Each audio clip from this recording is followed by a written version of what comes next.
Boa noite, galera! Sejam bem-vindos ao canal MC Melo Cartola FC. Não esqueça aí, ó, deixar aquele like para ajudar o canal, se inscrever e ativar o sininho de notificação aí para receber mais conteúdos sobre Cartola. Hoje eu vou falar sobre as análises dos jogos e passar um esboço aí de um time aí no final do vídeo. Aqui foi nossas pontuações com os nossos times, né? O time 2 aí que foi para valorização deu uma mitada. O time 3 do canal também não foi ruim. E os outros meus times aí de ligas aí não foram tão bem aí, por causa de nosso amigo Arrascaeta e Rafael Veiga.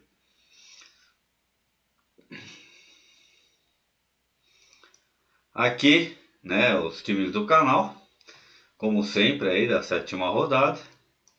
E agora vamos aí para as apresentações. Deixa eu atualizar aqui, rapaziada. Atlético Paranaense e Grêmio, né? Vai ser um jogo equilibrado, não dá para confiar em SG de ninguém. O Grêmio fez um bom jogo aí no Grenal, mas quando joga fora de casa não vai tão bem. Tem jogo aí durante a semana, né? Agora, né, por Libertadores, o Atlético Paranaense Sul-Americana. A gente vê aí que nos confrontos entre eles, o Atlético Paranaense, a última vez que pegou o Grêmio dentro de casa, venceu. A gente vê que a sequência do Atlético é boa. Só que o Atlético tem um jogo importante aí contra o Botafogo pela Copa do Brasil, né? E o primeiro jogo venceu 3-2 e agora vai pegar o Botafogo fora de casa. Com isso, né, pode poupar jogadores aí porque precisa, né? Precisa garantir a vantagem do primeiro jogo. O Cruzeiro vai pegar o Grêmio também tem um jogo pela Copa do Brasil aí, né? E empatou o primeiro jogo. Então os dois devem vir mistos. Em casa, o Atlético Paranaense, né, vem de 3 bons jogos, né? Não perdeu nenhum dos 3, mas tomou gol em todos os jogos. E o Grêmio fora de casa apenas venceu um. Vamos aqui para Fortaleza e Vasco. O Vasco vem numa decadência aí, mas o Fortaleza também vem, né? O Fortaleza não vem vindo bem aí nas últimas partidas, né? Conforme a gente vê aqui, ó, né? Nenhum nem outro vem vindo bem. Só que o Fortaleza dentro de casa joga bem, mas o Vasco também já mostrou que fora de casa ele dá trabalho, costuma marcar gols, tá? Então a gente tem aqui, ó, Fortaleza dentro de casa ainda não perdeu, né, nos últimos 3 jogos pelo Brasileirão, né? Venceu o Fluminense e depois segurou o empate. E o Vasco perdeu esse jogo para o São Paulo, mas normalmente fora de casa não faz maus jogos. Então, um jogo para empate. O Fortaleza tem um jogo contra o Palmeiras, né? Perdeu o primeiro por 3 e vai ter que tentar, né, reverter isso aí, o que é quase impossível aí, mesmo ele jogando em casa. O Vasco não tem jogo, então Fortaleza se poupar, pode existir umas boas possibilidades aí por parte do Vasco. Flamengo e Cruzeiro. Cruzeiro deu uma bobeada aí contra o Cuiabá, né? O Flamengo fez um jogo médio contra o Corinthians, achei que ia ser um jogo mais forte. O Corinthians jogou bem, mas também ficou faltando a Arrascaeta, Everton Ribeiro, que o Pedro acabou também se machucando, isso também prejudicou um pouco o Flamengo jogando dentro de casa.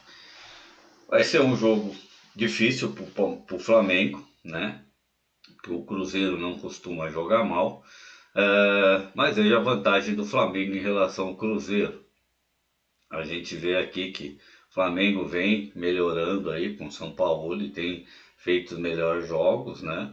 E o Cruzeiro acabou dando umas tropeçadas aí nos últimos 4 jogos. O Flamengo tem um jogo contra o Fla-Flu, né? Que é o jogo de volta. O primeiro jogo foi empate, 0-0. Com isso, o Flamengo também deve poupar um pouco dos seus jogadores aí, porque senão, se ele não poupar, o São Paulo qual é o risco de perder a classificação aqui. E o Cruzeiro, como eu falei, tem o jogo contra o Grêmio. Também não tem muitas peças, também pode ser que poupe alguns jogadores. O Flamengo dentro de casa vem numa sequência boa, perdeu apenas para o Botafogo 3-2 naquele jogo memorável, foi um puta jogo. E o Cruzeiro, quando joga fora de casa também, só perdeu um pelo Brasileirão. Venceu o Bragantino e venceu o América. Deu essa tutubiada agora dentro de casa. Então é um jogo bem equilibrado. Vamos ter boas peças aí, mas temos que tomar cuidado aí pela frente. Palmeiras e Atlético Mineiro. O Atlético Mineiro, dentro de casa, costuma fazer bons jogos. É um jogo aí que não dá para contar com o SG de nenhum dos dois times. Vai ser um bom jogo equilibrado.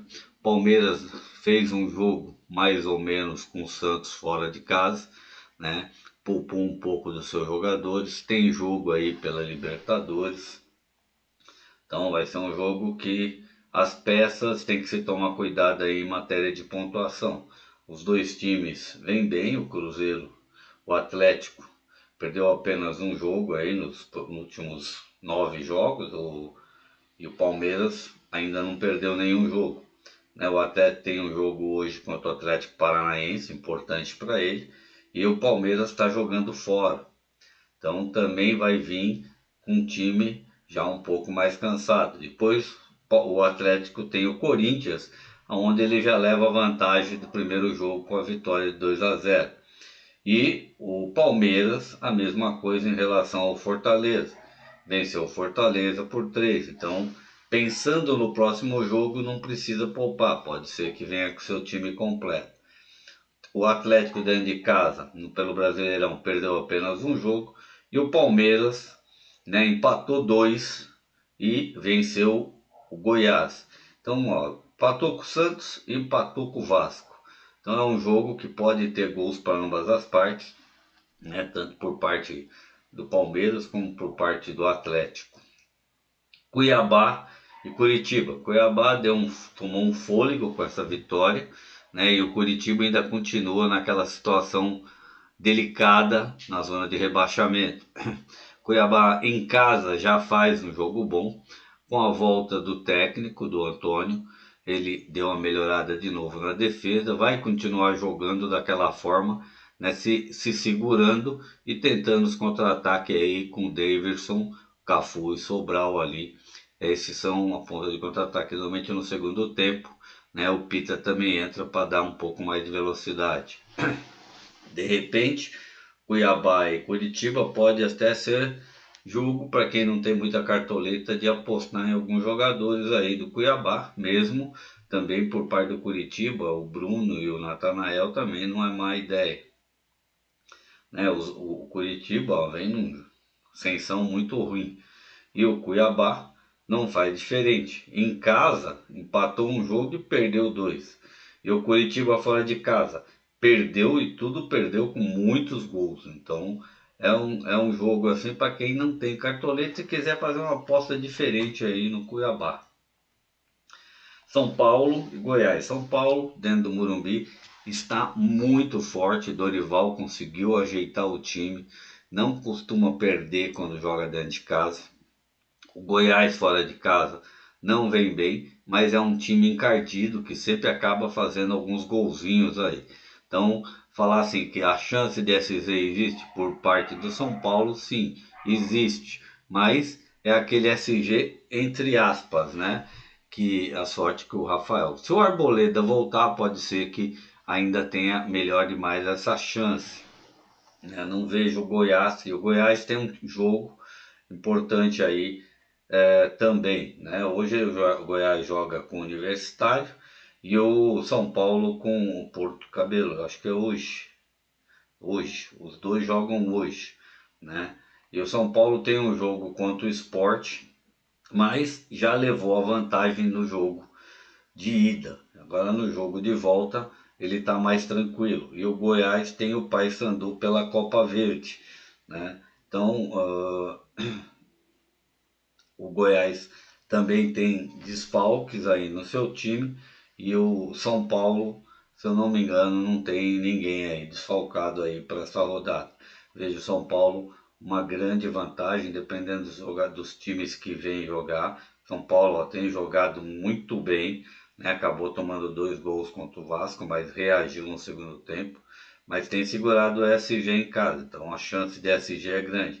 E o Goiás, quando joga fora de casa, tem cedido o SG para praticamente todos os times. Então é a melhor possibilidade de SG para mim, é o do São Paulo. Inter e Bahia. Inter também não vem fazendo grandes jogos, perdeu o Grenal aí por 3-1, né? Tá com muita dificuldade nas finalizações, tem posse de bola, joga tal, tá, mas não consegue as finalizações, não tem direção certa. O Bahia já vem melhor, mas quando joga fora de casa, acaba se complicando. Mas Vitor Jacaré acho que é uma ótima opção aí por parte do Bahia. Tassiano tem feito grandes jogos, deve fazer um bom jogo aí nessa rodada, né? O próprio Everaldo. Caoli deixou a desejar, Rian também deixou um pouco a desejar aí nessa rodada. O Duarte foi bem, né? E o goleiro também foi bem. O goleiro do Internacional e o goleiro do Bahia são os dois goleiros baratos com chances de fazer algumas defesas aí nesse jogo. Veja a vantagem, ainda mais que Mano Menezes se acertou lá com a diretoria do Internacional e deve ficar, né? O Internacional vem sem marcar gols, ó. Marcou um agora, mas 5 partidas seguidas sem marcar um gol, né? O Bahia pode até perder seus jogos, mas marcar gols, ficou só 2 jogos sem marcar. Agora o Bahia fora de casa, né, só venceu o Vasco e perdeu para o Santos Bragantino. O Internacional dentro de casa teve uma derrota contra o Atlético Paranaense, que é um bom time também bem preparado. E o Internacional tem um jogo contra o América, um jogo duro, difícil, como o Bahia tem um jogo contra o Santos, né? O Bahia, né, empatou com o Santos, vai querer jogar para vitória lá e se classificar. E o Internacional perdeu para o América, vai ter que reverter esse resultado. Então, o Mano Menezes pode poupar muitos jogadores. Com isso, as possibilidades são grandes para ambas as partes. O Bahia, poupando ou não poupando, o nível dos jogadores é o mesmo. Do Internacional já não é. Corinthians e Fluminense. Claro, se a gente vê nível de time, né? O time, o elenco hoje do Fluminense está mais redondinho, melhor. Mas não vem feitos bons. Dos últimos 3 jogos aí, não gostei muito da forma do Fluminense jogar. E o Corinthians deu uma melhorada aí, né? Nessas duas, pelo menos na parte defensiva, eu gostei muito da forma que o Corinthians jogou contra o Flamengo. Tá certo que o Flamengo não tinha 2 jogadores importantes, né? Sem contar o Pedro, mas o Arrascaeta e o Everton Ribeiro. Com isso eles perderam um pouco o meio de campo. E o Corinthians com isso conseguiu dominar melhor. Mas gostei, vamos ver quem é que vem aí no time do Corinthians aí. Mas dentro da arena, com certeza, se fizer o mesmo jogo que fez contra o Atlético, o mesmo jogo que fez contra o Flamengo na parte defensiva, não vai ser tão fácil para o Fluminense abrir placar. É um jogo que tem tudo para sair gols, é claro, né, principalmente por parte do Fluminense, mas não vai ser um jogo de goleada. Eu acho que vai ser um jogo bem difícil, porque o Fluminense tem um jogo contra o Flamengo, que é um Fla-Flu, e o Fla-Flu para o Fluminense é vida ou morte, que empatou vai querer ganhar. Então, com certeza, Diniz deve poupar o Ganso, deve fazer rodízio com seus jogadores, e isso vai dar uma vantagem ao Corinthians. O Corinthians tem o Atlético Mineiro para reverter um jogo de 2-0, mas não tem elenco para fazer revezamento. Então, provavelmente vai vir com o que tem e tentar se segurar aí nessa rodada. Corinthians não vem bem, mas quando joga dentro de casa, nos últimos 3 jogos pelo Brasileirão, não perdeu. E o Fluminense ganhou 2 e perdeu 2. Então É um jogo para se pensar, mas temos peças aí como Cano, Ganso, que fazem a diferença. O próprio Nino, né, é uma boa. Né? Já não falo goleiro, mas Cássio por parte do Corinthians é uma boa, né? Porque se tiver, mesmo que tome um ou dois gols, vai ter que fazer algumas defesas aí, com certeza. Tá? O próprio Matheus Bidu, Murilo, Murilo pode ser uma boa opção. Botafogo e América. Botafogo e América, veja a grande vantagem do Botafogo. Botafogo vem fazendo um jogo muito bom, mas está sem Tiquinho, né? Tiquinho foi suspenso aí por causa do segundo cartão amarelo, então vai estar fora. E o Botafogo também tem jogo contra o Atlético Paranaense pela Copa do Brasil e levou a vantagem quando jogou em casa, mas de 1-0. Então, mas com o Tiquinho sendo poupado, pode ser que ele faça algum revezamento com o Vitor Sá, com o Eduardo pode sair também, o Marçal, então ele pode fazer, mas temos opções aí, Vitor Cuesta, apesar que está caro, Adrielson, né? São opções boas por parte do Botafogo jogando no Maracanã. Né? O América tem um jogo contra o Internacional, onde ele também já levou a vantagem de 2-0. Então ele pode vir com seu time completinho aí. Então a Luiz, o Benítez, pode ser peças boas também contra o Botafogo, para principalmente a parte do meio de campo do América pode ter peças boas aí para essa rodada. A gente vê que o América, quando jogou fora de casa, perdeu todos os seus jogos, mas sempre marcou gols. Então não dá para confiar no SG do Botafogo, porque ele só não marcou gol contra o São Paulo. Marcou dois contra o Santos, marcou dois contra o Bragantino. Mas o Botafogo dentro de casa já segurou o SG 3 vezes. É que os confrontos que eles têm pela Copa do Brasil pode fazer com que eles poupem, então não confio no SG do Botafogo. Aqui é o esboço do time aí por enquanto, joguei aí mais ou menos, tá? O que eu acho que tem possibilidade de pontuação. Caleri, por jogar em casa, eu acho que é uma ótima opção. Cano, né? É um clássico, né? Mas a defesa do Corinthians sempre dá umas bobeadas, né? E com isso a possibilidade do Cano fazer gols, ele precisa pouco para valorizar, existe, apesar dele não ter apresentado bons jogos, boas pontuações para Cartola nos últimos dias. Pedro também é uma opção, né? Contra o Cruzeiro. Por quê? Porque o Cruzeiro às vezes dá umas bobeadas e deixa a defesa meia solta, porque Marlon e o William sobem muito e com isso o Pedro pode ter uma possibilidade. Mas vejo outra opção, eu gosto do David Washington para essa rodada, o próprio Sacha para essa rodada, do Bragantino também é uma boa, né? Hulk também sempre opção, mas vai ter precisar muito para valorizar, né? Eu tô fugindo de Rafael Veiga nessa rodada, tá? Pelo preço dele e por ter um jogo importante desse.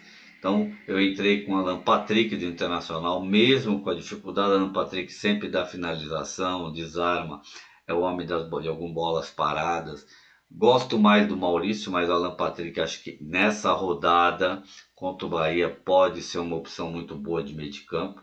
Rodrigo Nestor contra o Goiás, mesmo precisando de algumas pontuações para valorizar, é uma boa. Se o Wellington Rato vier, ou o Michel Araújo, é claro, são melhores opções do que o Rodrigo Nestor. Gosto do Rafinha e do Caio Paulista para essa rodada, mas Rubens também é uma boa, Piquerez é uma boa, Mike é uma boa para essa rodada também. O próprio Samuel Xavier também é muito bom para essa rodada. O Nino pela bola aérea contra o Corinthians, eu acho uma ótima opção, precisa de pouco para valorizar. O Joaquim pela quantidade de desarmes e pelo jogo ser fora contra o Bragantino é uma opção boa. Juninho Capixaba também é uma opção boa para essa rodada. E o que me sobrou aqui foi o Paulo Turra do Atlético Paranaense, né, como técnico, que eu acho uma boa, mas Eu acho que o técnico do Cuiabá, ou mesmo o técnico do Curitiba, também são opções aí para ganhar uns pontinhos. Mas se a gente for pela média dos jogadores, né? Eu acho que o Paulo Turra é o melhor. Quem tiver cartoleta, Dorival Júnior para mim é a melhor opção para rodar. Pus o Kehler também pela mesma opção, porque eu acho que o Kehler até dá para segurar o jogo aí, de repente contra o Bahia e fazer umas defesas e ainda ganhar um SG, né? Mas mesmo o goleiro Marco Felipe também é uma boa. O Everson, o Everton do Atlético e o Everson do Palmeiras também são opções, só que eles estão mais caros. O Everton do Atlético Mineiro melhor, eu acho que vai ser bem acionado. Também não dá para segurar G, mas é uma boa opção para essa rodada, tá? E aqui ficou os reservas aí, que os reservas a gente põe mais para encaixar. Bustos pelo Internacional também é uma opção boa aí de lateral, tá? É isso aí, galera. Até a próxima, se Deus quiser. Uma boa semana aí. E quarta-feira estaremos aí com o nosso time, né? Montar os dois times do canal aí, fazer a parte dos interesses da parte de jogadores. Até a próxima.